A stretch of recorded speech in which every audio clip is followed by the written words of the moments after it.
আমার দশম শ্রেণীর শিক্ষার্থীরা, তোমাদের জন্য একটা উপপাদ্য নিলাম। দেখো, সাধারণ নির্বাচনটা বৃত্তের সকল সমান যে কেন্দ্র থেকে সমুদ্রবর্তী।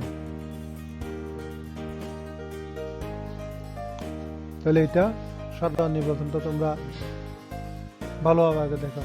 বৃত্তের সকল সমান যে কেন্দ্র থেকে সমুদ্রবর্তী।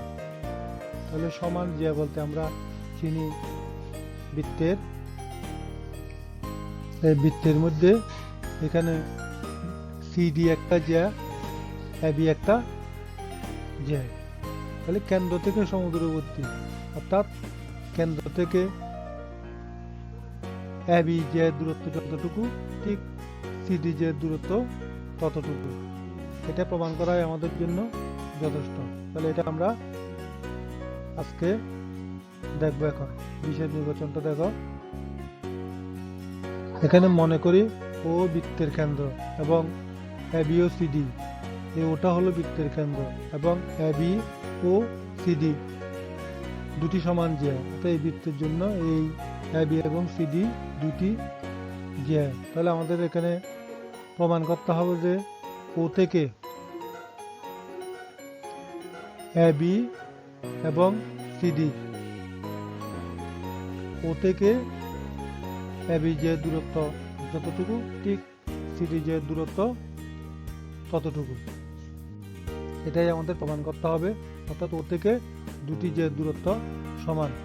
তাহলে এটা প্রমাণ করার জন্য আমাদের এবি এবং সিডি যে এর উপর আমাদের ওই এবং ওএফ লম্ব রেখাংশ আঁকতে হবে। তাহলে ওই এবং ওএফ ছিল না, তাহলে এটা লম্বটা আমরা আঁকলাম।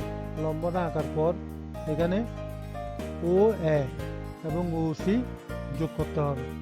যোগ করলে আমরা এখানে ত্রিভুজটা পাবো। তাহলে এই জিনিসটা অবশ্যই এখানে অঙ্কনের মধ্যে লিখতে হবে। এই দুইটা অঙ্কনের মধ্যে অবশ্যই আমাদের লিখতে হবে। তারপর লেখার পর দেখো এবার প্রমাণের মধ্যে কি আসলো। আমি যেহেতু আমার সুবিধার্থে এখানে চিত্রটা এখানে আবার এনে দিয়েছি, তোমরা চিত্রটা একবার আঁকলে হবে। আমি প্রমাণটা বোঝানোর সুবিধার্থে তোমাদের চিত্রটা এখানে আবার দিলাম। অর্থাৎ ধাপ 1 নম্বরে আমরা ওই লম্ব এবি, যেহেতু আমাদের ওখানে বলা আছে ওই এবং এবি এর উপর লম্ব এবং ওএফ সিডি এর উপর লম্ব, সুতরাং এই সমান বিই। তাহলে আমরা কেন্দ্র থেকে যদি কোনো জের উপর লম্ব অঙ্কন করা হয়, তাহলে ওই লম্বটা অবশ্যই ওই জ্যাকে সমদ্বিখণ্ডিত করবে। এই জন্য এটা লিখে দেওয়া হলো কি, কেন্দ্র থেকে ব্যাস ভিন্ন যে কোনো জ্যার উপর অঙ্কিত লম্ব জ্যাকে সমদ্বিখণ্ডিত করে। মানে কেন্দ্র থেকে ব্যাস ছাড়া যে জ্যাগুলো থাকে, যে কোনো জ্যার উপর যদি লম্ব আঁকা হয়, তাহলে ওই লম্বটা অবশ্যই ওই জ্যাকে দ্বিখণ্ডিত করবে। সেই নিয়মে এই সমান বি এবং সিএফ সমান ডিএফ হবে। তো এটা অবশ্যই এটা এই সমান বি এবং সিএফ সমান ডিএফ লেখার পর এই সত্যটা অবশ্যই লিখে দিতে হবে। কেন আমরা এটা সমান লিখলাম? কারণ কেন্দ্র থেকে যে কোনো ব্যাস ভিন্ন যে উপর অঙ্কিত লম্ব ওই জায়গায় সমদ্বিখণ্ডিত করে। এই জন্য আমরা লিখতে পারি এই ইটা এবি এর অর্ধেক, সেই হিসেবে সিএফটা সিডি এর অর্ধেক, অর্থাৎ এই ইকুয়াল টু হাফ এবি এবং CF equal to half CD. তাহলে এটা ধাপ 1 নম্বরে গেল।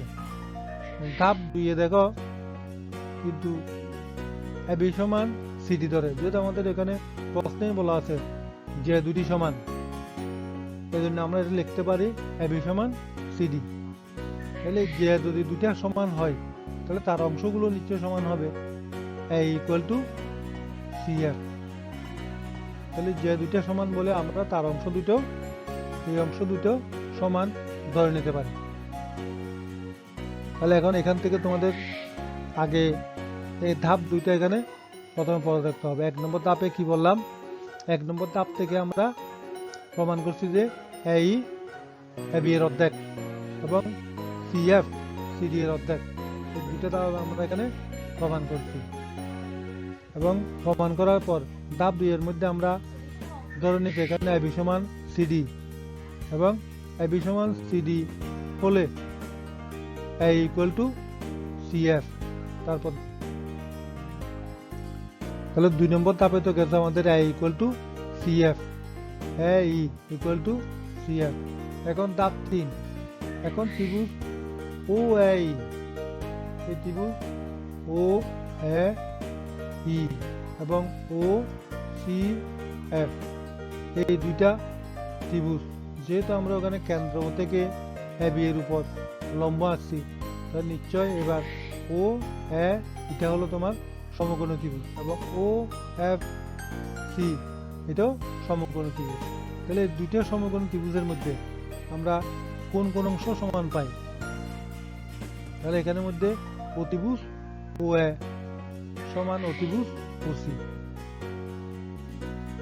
এটা অতিভুজ দুইটা সমান বলা হচ্ছে কারণ দুইটা অতিভুজেই এই বৃত্তের জন্য ব্যাসার্ধ।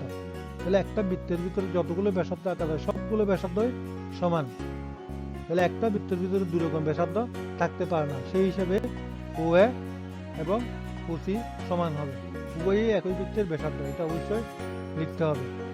এবং এই সমান সিএফ, এটা আমরা আগের 2 নম্বর ধাপে আমরা প্রমাণ করে নিচ্ছি এই সমান সিএফ, এই জন্য ওইটা ওখানে লিখতে পারি এই সমান সিএফ। তাহলে এই যে দুইটা ত্রিভুজ, এই দুইটা ত্রিভুজ যখন বলা হয়েছে দুইটা সমকোণ ত্রিভুজের মধ্যে, তাহলে এখানে অবশ্যই একটা একটা সমকোণ সমান, অর্থাৎ ও ই এ সমকোণ ও এফ সি, এই দুইটা সমকোণ ত্রিভুজের মধ্যে এই কোণটা 90 ডিগ্রি এবং ও এফ সি কোণটাও 90 ডিগ্রি। এই জন্য এটা এখানে সমকোণ ত্রিভুজ বললে ওই কোণটা আর উল্লেখ না করলেও চলবে। তাহলে এই দুইটা ত্রিভুজের মধ্যে অতিভুজ দুটাও সমান ও এ ও সি এবং এই সমান সিএফ। তাহলে দুইটা বাহু এবং একটা কোণ সমান দেখানোর পর আমরা বলতে পারি যে সুতরাং ও এ ই এবং ও সি এফ এই দুইটা ত্রিভুজ সর্বসম, সমান ও সর্বসম। তাহলে কেন কোন সত্যে হলো, কারণ সমকোণী ত্রিভুজের অতিভুজ বাহু সর্বসমতা উপাদ্য অনুসারে সমকোণী ত্রিভুজের অতিভুজ বাহু সমান হলে সেই হিসেবে দুইটা ত্রিভুজকে আমরা সর্বসম বলতে পারি। সুতরাং ওই সমান ও এ।